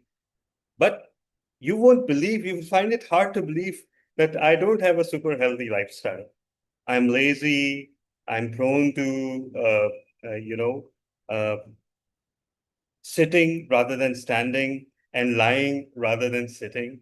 Our house is full of, we don't have many chairs, we have a lot of sofas and couches. So pretty much the entire household gravitates to the default position becomes lying down rather than sitting. And jokes apart, I think it is perfectly possible, because how many times we discover that some person has a serious illness, or not even a serious illness, but an important illness, a painful illness. And when they go to the doctor, 10 other things are discovered wrong with them. And the only thing is that before that, since they aren't experiencing any symptoms, they think that everything is fine. And that's human nature, by the way. We are not preventive. We are not proactive. We wait for the disaster to strike before reacting. And that is true for me and everyone else as well. Only when we go to the doctor, we have a reality check that, there is so much that can potentially go wrong with us. So yes, the answer to your question, Toastmaster Noreen, is that it is perfectly possible for someone to look hale, hearty, and robust, and yet one never knows what illness they are harboring inside. Over to you. Thank you so much, DTM Talha, for sharing your thoughts. I guess I do agree. We are not preventive. We normally go to the doctor lastly when we actually feel the symptoms. And thank you for using the word of the day. No one has used yet. So I suggest and request all of you to please use word of the day, and that is robust. Now we have guest, Ms. Astam Javed Qureshi. Are you there with us? Yes, I am. Okay. Toastmaster Astam, could you please evaluate the speech just delivered by DTM Talha? Then I'll share your topic with you later. You are the toughest task over here. Thank you very much. To evaluate the DTM Talha speech, definitely it was humorous. It was connecting with the people. It is the speech where we can all relate, and it does not feel like it's a table topic. It feels like it's a prepared speech. I'm not sure it has been given. He has been given the topic before. So no, I'm just joking. I know that he did a very good job on that part. And the best part is he gave the ending very well, which I like, that the way he ended, that it is a possibility that person can look better and he is having some issues and we have to work on preventive measures. What the point of improvement, you can say, what he could do is a bit away from the camera where we can see his hand, and I think he could be more expressive. Thank you very much. Thank you. Thank you so much, Toastmaster Irfan. Now let me share your topic with you. So your topic says that what's one health lesson you learn from your parents or your grandparents that you still follow? What's one health lesson you learn from your parents or grandparents that you still follow? Over to you, Toastmaster Irfan. I think Aslam. Okay, Aslam. Sorry, No, yes, Aslam. So sorry, no, Toastmaster Aslam. So the best health lesson which I like or which I try to follow, what I have learned from my parent, specifically from my father, and which I feel if people start following, many of their health issues will be gone, is eating on time and eating in limit. So what my father used to do is he used to eat, for example, 3 rotis. In India, we are having very small chapatis. So he used to eat 3 chapatis. And it doesn't matter what you cook, whether it's a very fantastic meat or it is just a normal vegetable or it is he don't like something. He don't change the amount of food he eat. If he goes to some marriages, he don't change the amount he eat. He stick with the quantity. He stick what he's going to eat. In addition to that, he stick with the time when he has to eat. If he goes to some marriages or function, if he don't find the food at that time, he will go out, eat the food, come back. He don't negotiate with the time. And with that, he ensure that his gut is good, and by that way he live healthy life very well. However, in my perspective, still I'm learning that. Like, for example, yesterday I went to the party and I eat like anything. Like tomorrow, I'm not going to have anything else other than this food, what I'm having now. So indeed, I'm learning, I'm trying to implement that. But if somebody can implement these traits, that eating on time and in limit, definitely they will have a lot of benefit in their health, for their health. Thank you very much. Thanks a lot for giving me such a topic. Thank you very much. Bye-bye. Thank you so much, Toastmaster Aslam, for sharing your thoughts. Yes, I totally agree with you that focus on the quantity of the food and the timing of the food can help you save from many health issues. Now, moving towards our last speaker, do we have Toastmaster Rehana Siddiqui with us?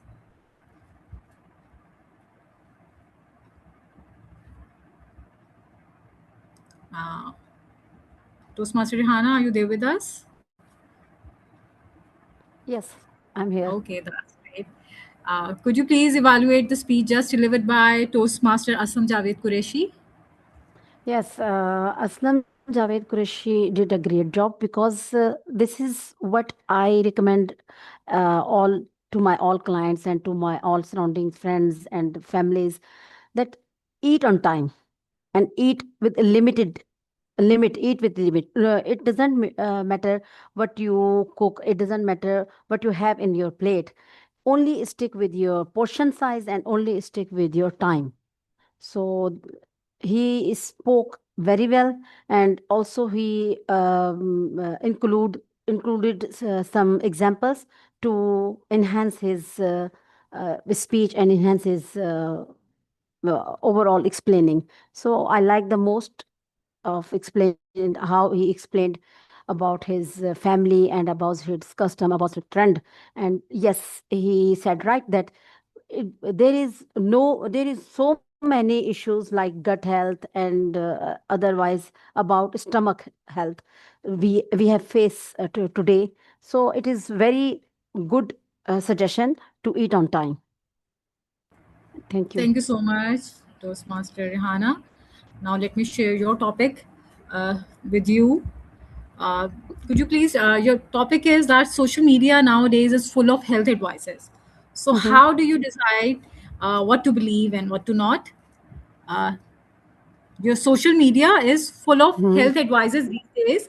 How do you decide that what to believe and what not? Over to you, Toastmaster Rehana. Assalamu alaikum. Thank you for giving me such a amazing and somehow creative question. Yes, you said right that nowadays social medias are full of not real food, of fake foods, fake advertising, fake motivation. But if you are aware of your own health, if you are aware of health issues, and if you are fully aware of what doctors say about your health, and what is the right thing to eat, and what is the right thing to maintain your health. So I don't think so that you consistently follow the social media, because as you all know that social media is fake. But I have saw many time. I have seen many time people went to restaurant, and first of all, before they eating, they snapped they snapped the pictures, and took the pictures of their food, and showed that they ate from that restaurant and that restaurant. And so it totally distract the people who always scrolled on the social media, what to eat, what to not eat, what is the trend, what is not trend, what is the latest trends, not about only brand, not about only skincare, not about only fashion. It is all about health. It is all about issues. Also, we have so many Atai doctors, such as they always such as Neem Hakim Khatrai Jan. So all they are available on social media, and all the time they praise themselves, and they guaranteed that this, if you use this, if you eat this, and it will happen, it will your gut will health will improve, or something like that. So it distract people's innocent people. So I think, first of all, before catching something new on social media, on something I think very attractive. First of all, you have to know your health. First of all, you have to know basic health issues, basic concern about your health, how you maintain your health. It is not about to do exercise. It is not about to go to gym and bound yourself with these activities. It is only about simple walk. I recommend all my to start with simple walk, because gym doesn't do any positive job. Gym never give you the shape you wanted. But simple walk, start with simple walk, and start with your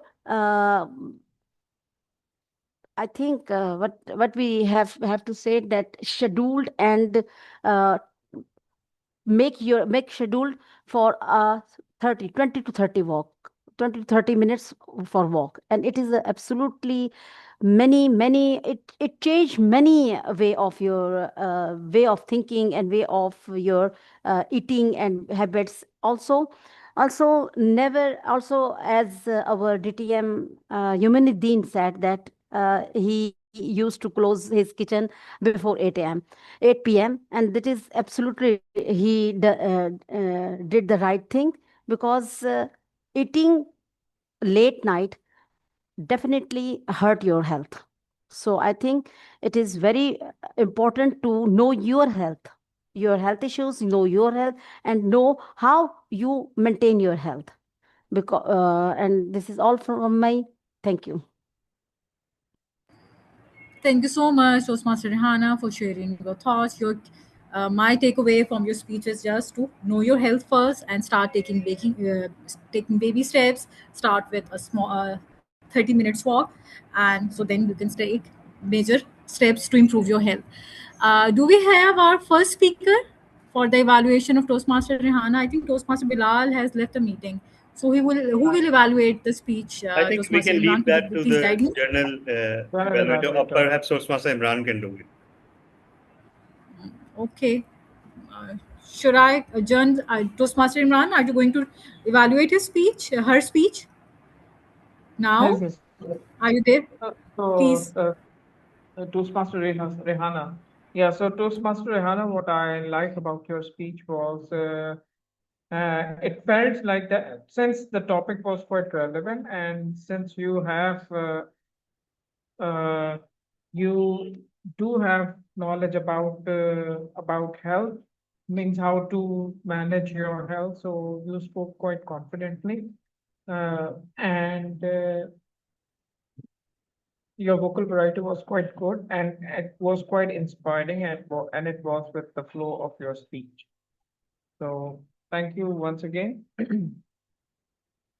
Okay, so thank you so much, Toastmaster Noreen, for conducting such a wonderful table topic session.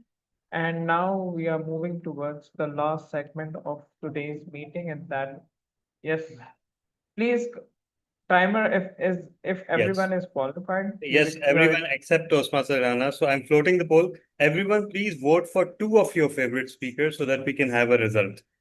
Because of course, पहला vote तो सबने खुद को ही देना है, मगर at least pick someone else too so that we can have a result. So with this, over to you. can someone cast 2 votes to himself?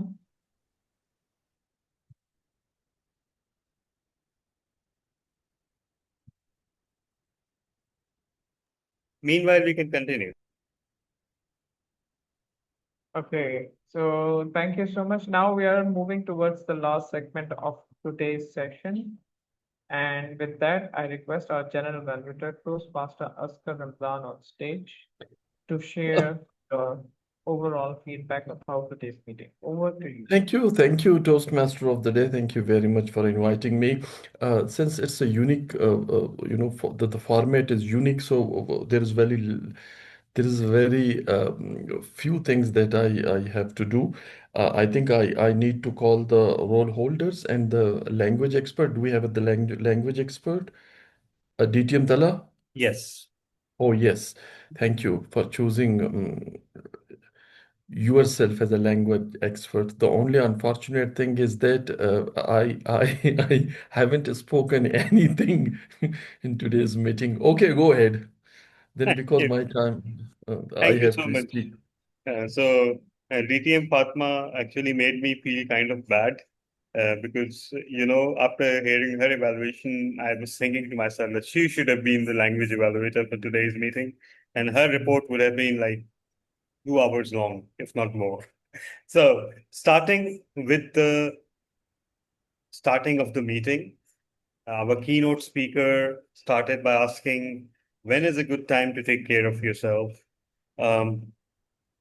Then created by you and me together, that was about diabetes, created by, and if you look at the depth of that sentence, created by you and me together, why? Because I am, me as a diabetes patient, I'm not taking care of my health, but you are also urging me to eat more sweet things. So social pressure combined with one's own individual non-discipline.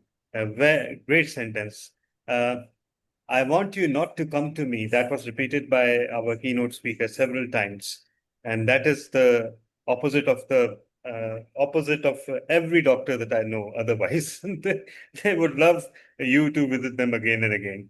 Spikes do not happen versus plateau. So that was a very visual metaphor for any illness, that it doesn't suddenly arrive. It actually builds up over time.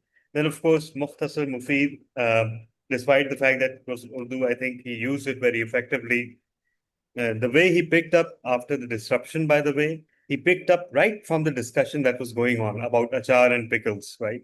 So that is something we could learn. They're not our parents, they're our children. You love to have medications and we love to give medication. Again, that equation between doctor and patient. This talk of mine, evidence-based lifestyle solutions. Just 4 words, but a whole philosophy, evidence-based, the scientific method. Do and act upon things only when they can be proven by experiments. Very deep. We have failed miserably. Then, most expensive place in the world is your comfort zone. Absolutely beautiful. Business and ideas that are never started and shared. That is why your comfort zone is the most expensive place. Again, the metaphor is superb, Toastmaster Jana. Comfortable with being uncomfortable. Allow our fears to make our decisions. and struggle is not the obstacle. How beautiful is that? Then procrastination, tendency to delay things, and tools, techniques, skills. One table topic speaker used triads, which is a rhetoric device in their table topic speech. So well done on that. Lifestyle changes and somehow creative question. Overall, I think the tone of the meeting was highly lucid and eloquent, but at the same time, full of grammatical errors as well, from my side as well. So it was kind of paradoxical today, except for, of course, the keynote speaker, who was largely on point, but not 100%. Huge, now a few improvement areas, huge round of applause. Can we please stop using this, because this sentence has also become too familiar, too trite. Right there online with none other than, and amazing. So that is just a personal opinion. It's by no means a grammatical error. You can do wonders. It was repeated in the keynote speech, I think 3 or 4 times. And by the third or fourth time, it began to lose its impact. So perhaps we should try to rephrase whatever we're trying to say. How fast you want to go it down should have been how fast you want it to go down. And then DTM Yamin also said, be my guest. So whenever he was referred to an unhealthy, he was referring to an unhealthy routine or a violation of his advice, he said, be my guest. Now, be my guest, in my opinion, humble opinion, I wish he was here. I think it is unnecessarily combative and sarcastic. He admitted to being using sarcasm in his speech and making fun, but throughout his speech, he made fun of both his audience and his community, which made it which is extremely well balanced, except for this one, be my guest. And it also means that, you're just, rather than saying something stronger, that, do go ahead and you will lose your health, something like that. Be my guest is very vague, in my opinion. Then my pet peeve, I want to begin my speech, I want to end my speech. Please don't use that. This takes away valuable time out of your speech. Then one speaker also said, let me explain with other scenarios. I don't think you need to use that during a speech. You just move on to the scenarios directed. Suggest you should have been suggest to you. Did the great job should have been did a great job. And once okay, was used quite a bit in table topics, too much by all the speakers. Reason for saying this, someone said, it could have been just that reason is. Why don't you just shorten it? And finally, I've been using it to everyone else. Over to you is also very cliched, very tired. So I refuse to use over to you, and instead I say Toastmaster Asghar. Thank you very much, DTM Tala. I hope thank you very much is not considered as cliched. But I don't have the alternate words right now. I will try to avoid those words which you are constantly even saying. But I think now it's time to spend at least 1 or 1.5 minutes about the overall meeting, and this is my personal opinion. This Advanced Toastmaster Club is proved that it is like very much on its title. The intellectual. Very frankly speaking, I'm a little bit frank over here that the intellectual tone is higher than the Toastmaster clubs that I've been attending. There is no two opinion about it. But the question remains, how many Toastmaster clubs one Toastmaster should attend? To rephrase a Russian author, that how much land a person needs or wants, something like that. This is the question that I need to confront when I'm alone after this meeting. Of course, the second I want to talk about the keynote speech, and you mentioned it at length from the grammatical point of view. But what I liked, some of the phrases really, and some of you mentioned by you the next best time, for example. And what attracted me overall is that the way he shattered the myth of the presence of PowerPoint while delivering a keynote speaker, but he admittedly used one of the speaker's best tricks to scare the audience and bring him to the edge of his seat. He did it wonderfully. I'm almost now convinced that I'm a diabetic. No biomarker, no biomarker was found when I checked it last time, some 10 days ago. But you know, and one of the things that he mentioned, the divide and rule policy in his speech context was really amazing. And then, as you mentioned, created by you and me. What he failed to do, the mortality rate when you are 70 plus and you have a diabetic, what are the prognosis of death? This is something that I wanted to ask. The speaker, Rehana Siddiqui, our only speaker, today's prepared speaker, she was evaluated by you by the team of the evaluator with a very unique structure. That is what I like.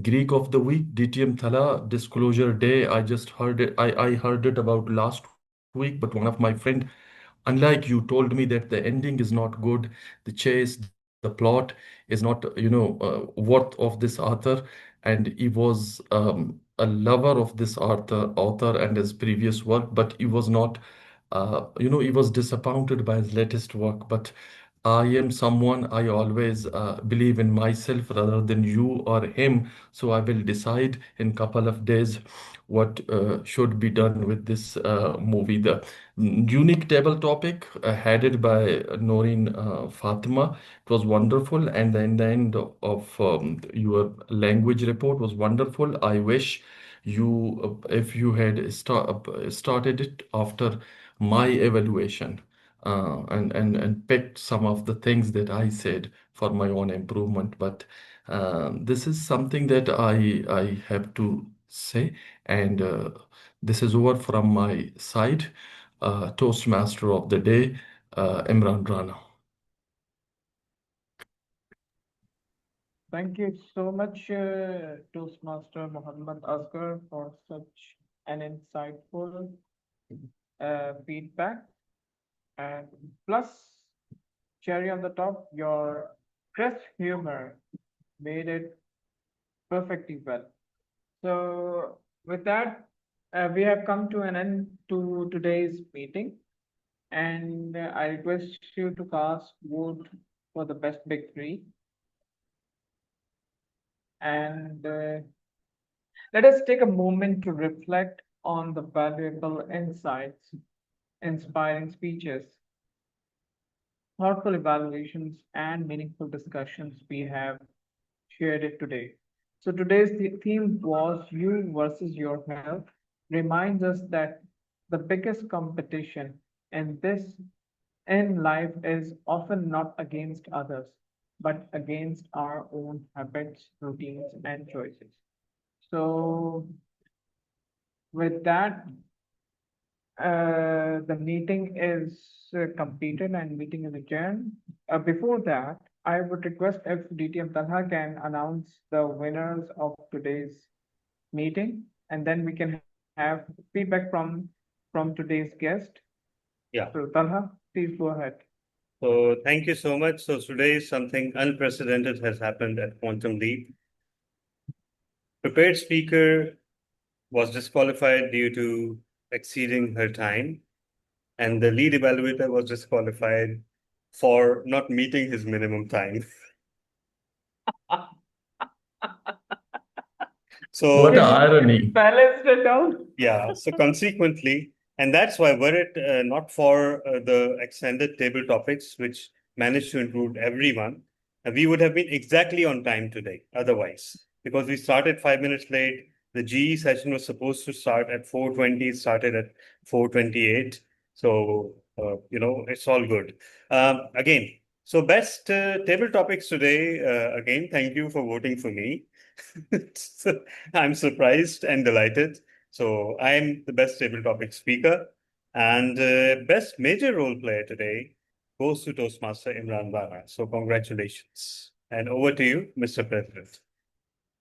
Thank you so much, Nitin Talha. Can we have feedback or brief comments from Toastmaster Sara? How did she find today's meeting? Toastmaster Sara? Thank you, Toastmaster Imran. I really enjoyed today's meeting. It took me a bit getting used to because I've forgotten a lot of the format, and there seems to have been some changes with the speech. I don't know if that's because it was an advanced speech, but there were lots of evaluators for the speech. And I do take Toastmaster Mohammed Askar's comment. I have forgotten how to give evaluations to people. I know there was an approach to it. I remember a sandwich approach. I've forgotten exactly how the table topics went. So apologies from my end if my feedback was not very useful to you. I hope I get better at it. And otherwise, I just thought the meeting ran really smoothly. I was really blown away by some of the how great some people were at talking, and particularly, talking on stage is one thing, but talking in Zoom meetings is completely another. So it was great. It kept my interest throughout the entire meeting. Thank you so much, Toastmaster Sara. We look forward to have you in our session. So please do join us. Toastmaster Aslam Javed Qureshi, could we have your brief comments about today's meeting? Assalamu alaikum. Yes, no, today's meeting is very great. Actually, I was supposed to join early. Unfortunately, I just joined late. Reasons that it be, but I really enjoyed it because this is the first time I saw this kind of arrangement when the table topic session is being evaluated by the next speaker. It is very nice way to do it. In that way, the people have more opportunities to improve. Definitely, it is very good way to do that. And inshallah, next time I will try to attend meeting from the start. Inshallah. We look forward to have you in the meeting. So you are from Saudi Arabia, right? Yes, I am from Saudi Arabia. The club name is Hope Toastmaster Club. Hope Toastmasters. All right. So if you wish to join our guest group, I'm putting the link in the chat. If you wish to join our guest group. I think I'm in the event group, so your updates are every fine, club's fine. update is That's there, fine, so I can take it from there. That's fine. That's fine. Yeah.